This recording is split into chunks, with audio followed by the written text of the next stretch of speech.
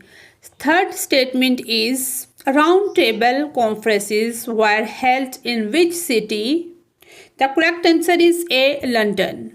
Fourth statement is the annual session of Muslim League held in 1930 was presided by Allama Muhammad Iqbal Rahmatullah Alayh. The correct answer is D. Fifth statement is the significant demand of Simla deputation in 1906 was. The correct answer is C, separate electorate. Statement number 6 is Liaquat Ali Khan was given the portfolio of which ministry in the